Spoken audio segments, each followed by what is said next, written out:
유유상종이라는 말이 있습니다.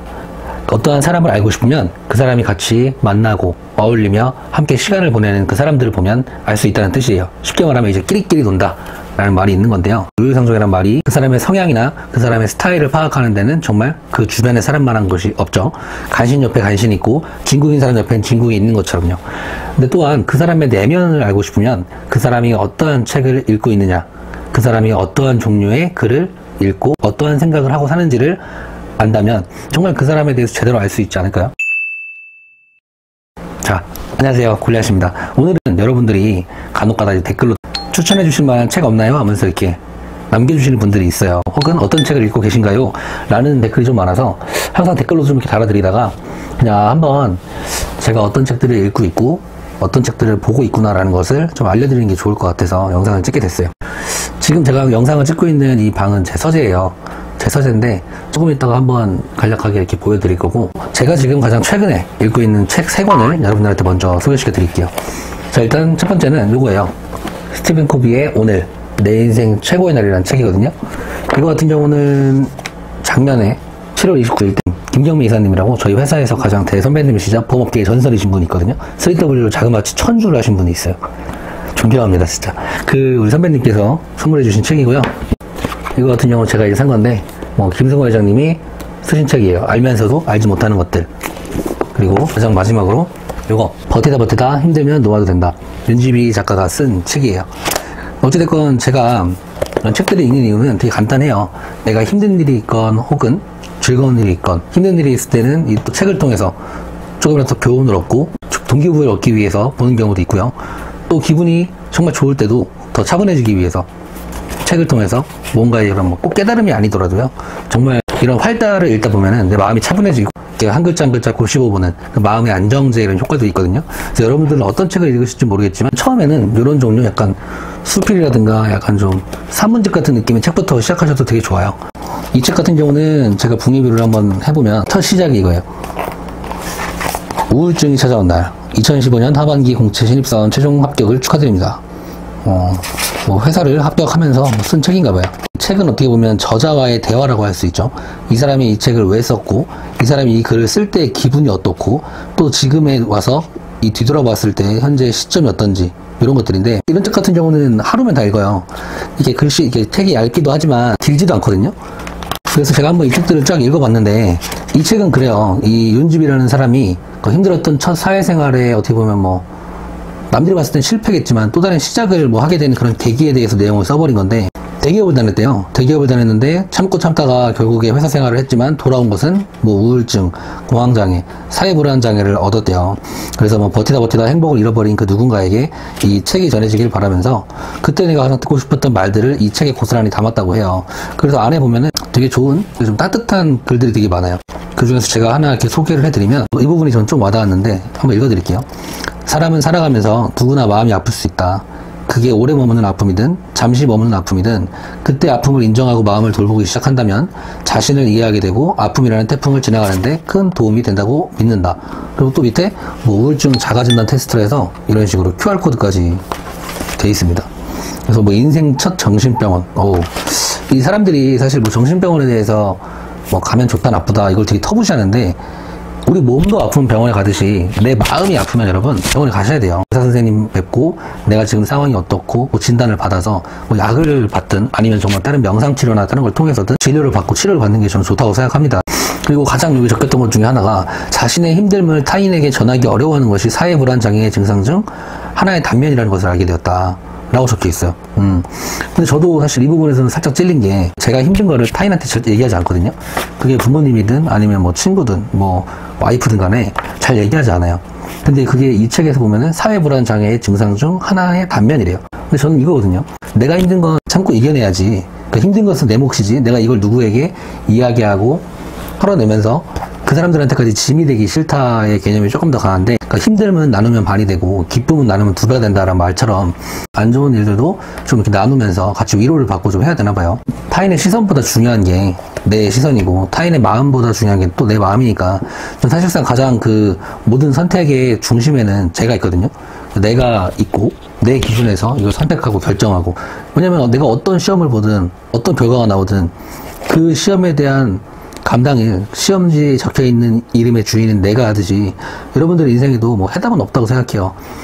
좀 더 담대하고 정말 씩씩하게 세상을 살아간다면 또 열심히 살아가다가 엎어지더라도 무릎 털고 이렇게 손 털고 다시 일어나서 또 열심히 살면 그만인 것 같아요. 나를 위한 작은 다짐, 아직 마음속에 남아있는 두려움, 때론 약해지는 마음, 그럼에도 더 단단해질 거고 다시 일어설 것이라는 의지와 믿음, 힘든 상황은 분명히 더 좋아질 거라는 확신, 어떠한 상황에서도 행복을 찾을 거라는 긍정을 갖고 하루를 살아보는 것. 되게 중요한 말씀을 해주셨는데, 살면서 많이 힘들어지다 보면 제일 부족해지는 게 선택. 이런 사람들 많잖아요. 뭐 먹을래? 물어보면 아무거나. 어디 놀러 갈래? 그러면 너네 가고 싶은데 갈게. 나는 선택장애가 있어. 이러시는 분들 있잖아요. 요새는 엄청 많아졌어요. 부쩍이나. 오히려 더 선택지가 많아지기 때문에 삶의 선택지가 많아질수록 더 힘들어지는 것처럼, 왜 식당 가도 마찬가지잖아요. 김밥 천국 가면 메뉴가 너무 많아서 메뉴 고르는데 시간 진짜 오래 걸려요. 근데 내가 김치찌개 맛집에 가면 바로 김치찌개를 자연스럽게 먹고, 돈가스를 먹고 싶으면 돈가스 맛집에 가는 것처럼, 여러분들도 여러분들이 살아가는 이 삶에 있어서 내가 어떤 식으로 살아갈지, 혹은 무엇을 위해 살아갈지, 혹은 어떻게 살아갈지에 대한 그런 삶의 레시피 정도는, 그러니까 꿈과 목표 정도는 있어야 된다고 저는 생각을 합니다. 이 책에 보면 사람이 힘들어지면 이렇게 된대요. 선택에 대한 자기 확신이 부족하게 되고 또 분노 조절이 어려워진대요. 그리고 특히나 내가 이제 힘들 때는 밖에서는 잘 참아요. 근데 언제 터지냐면 집에 왔을 때 이제 아이들이랑 놀아준다든지 혹은 부모님이랑 이제 식사를 한다든지, 오히려 정말 가깝고 내가 챙겨야 할 내 주변 사람한테 왔을 때는 오히려 감정 조절이 더 안 되는 것 같아요. 특히나 애들한테도, 애들은 아빠랑 놀아달라고 와서 이렇게 치대는데 내가 힘들면 그렇게 사랑스러운 아이들이 와서 이렇게 막 업히고 하는 게 화낼 일이 아니거든요. 근데 저도 한 번씩 이렇게 막 좀 저리 가라고 화낼 때도 있거든요. 안 좋은 소리를 할 때도 있고. 그래서 저는 가장 중요한 게 몸 건강도 중요하지만 이 정신 건강, 마음 건강도 정말 중요하다고 생각해요. 그래서 여러분들 뭐 책을 잘 읽으시고 책을 이해한다거나 뭐 외우려고 하지 마시고요. 책은 말 그대로 읽으면서 나와의 대화를 하는 거예요. 저자와의 대화도 하지만 나 자신과의 대화도 하는 거예요. 그래서 간략하게 여러분들, 저는 이렇게 홀더도 있거든요. 여기에 보시면 제가 책을 쓰고, 책을 읽고 그 책 안에 좀 이렇게 이거는 내가 우리 지저분들한테 읽어주면 좋겠다 하는 그런 내용들까지 다 있어요. 그래서 이런 식으로 정리를 해서 실제로 뭐 아침 미팅 때도 알려주기도 하고, 그게 아니더라도 제가 나중에 다시 보면서 내가 이런 식으로 이때 이런 생각을 했구나 라는 거를 저는 다시 돌아봐요. 내가 2018년 6월 27일, 6월 28일 쭉 넘어와서 2019년 1월 2일, 뭐 2020년 이런 식으로 여러분들이 책을 읽고 나신 다음에 이런 식으로 수첩에다가 혹은 뭐 독서록에다가 정리를 해 놓으신다면 훨씬 더 나은 독서 습관을 갖는데도 의의가 많이 생기실 거고, 생각의 깊이 자체가 엄청 깊어지실 거예요. 그래서 여러분들이 왜 얕은 물에는 돌멩이를 던지면 물이 막 튀지만 깊은 물에 돌 탁 던졌을 때는 이렇게 뽕 올라오는 것도 없이 쭉 들어간다 하잖아요. 또 다른 말로는 빈수레가 요란하다는 말처럼 이 생각이 없는 사람일수록 무슨 일을 하거나 행동을 할 때 더 엄청 너저분하고 시끄럽단 말이에요. 그래서 여러분들 또한 그런 행동에 있어서 보다 더 차분하고, 그러니까 한 발자국 한 발자국이 정말 사자의 발걸음이 되려면 일단은 이 마음속 영성지능이 좀 이렇게 차 있을수록 정말 좋다고 생각합니다. 제가 제 어떤 책들이 있는지를 간단히 설명드리겠습니다. 한번 보실게요. 일단은 뭐 이쪽부터 한번 볼까요? 이런 식으로 보시면 책들이 있어요. 쫙 보실게요.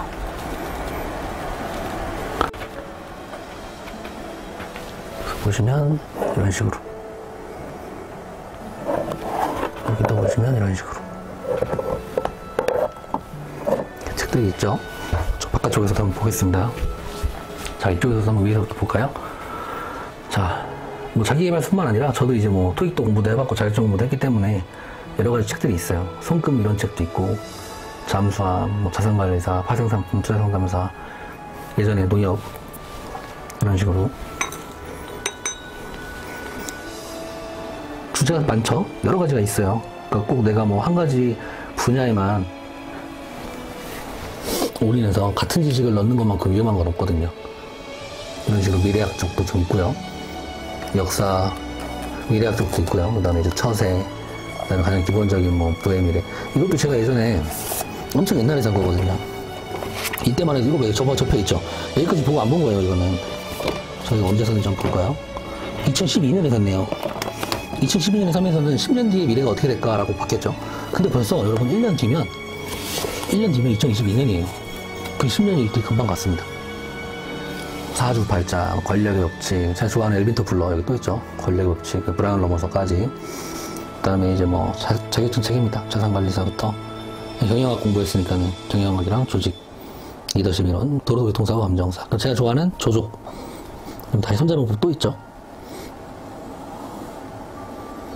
또 있죠. 그 다음에 자격증도 이렇게 있고요. 자격증들 이렇게 바닥에 이렇게 깔아놓고 다시 이제 또 올라가면 또 자격증책, 노너, 재관량, 공인중개사 자격증. 2010년에 공부했죠. 자, 보험과 세금 노너 이야기. 조금 더 풀어서 쓴 책이에요. 이 노는 아까 거랑 다르게.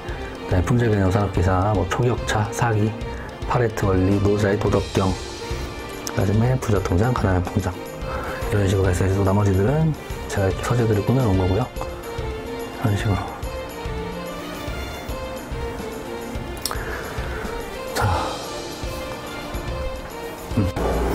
자, 간단히 한번 이렇게 같이 봤는데요. 어찌됐건 여러분, 거창할 거 없습니다. 지금 당장 그냥 뭐 예스24나 인터넷 들어가셔서 읽고 싶은 책을 좀 찾아보세요. 읽고 싶은 책을 좀 찾아보시고 주문하시면 됩니다. 그게 시작이에요. 독서 습관, 그게 시작이라고 저는 생각합니다. 여러분들이 지금보다 조금 더 행복하고 가치 있는 이런 인생을 살고 싶으시다면 정말 독서가 여러분들의 최고의 친구가 될 것이고, 내 친구들이나 뭐 선배들 만나서 얘기하는 것도 좋지만 그들에게는 말하지 못할 일도 있을 거고, 그들에게는 듣지 못할 교훈도 정말 많이 주는 게 바로 이 책이에요. 독서 홍보대사가 된 것 같은데, 그만큼 뭐 10번, 100번, 뭐 수백 번을 말해도 정말 독서는 단점을 찾아보기가 어려운 거예요. 여러분들 꼭 독서 습관 가지시는데 큰 힘이 되시길 바라겠고요. 다음번에는 또 다른 주제 영상으로 찾아뵙도록 하겠습니다. 안녕.